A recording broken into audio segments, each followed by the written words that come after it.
తెల్లవారితే చక్రవర్తి అయి రాజ్యమునేలే రామయ్య తండ్రి మాటకై పదవిని బదలి అడవులకేగెనయా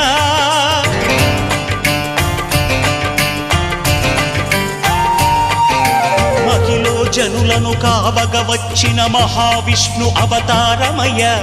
ఆలిని రక్కసుడపహరించితే ఆక్రోశించెనయా అసురుని త్రుంచి అమ్మను తెచ్చి అగ్ని పరీక్ష విధించెనయా సాగలి నిందకు సత్యము చాటగ కులసతినే విడనాడెనయ నా రాముని కష్టం లోకంలో ఎవరూ పడలేదయ్యా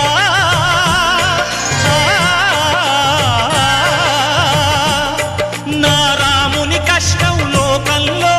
ఎవరూ పడలేదయ్యా సత్యం ధర్మం త్యాగంలో అతనికి సరిలేరయ్యా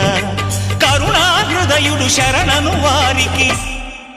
అభయమొసగునయ్యా అందరి బంధువయ్యా భద్రాచల రామయ్య ఆదుకునే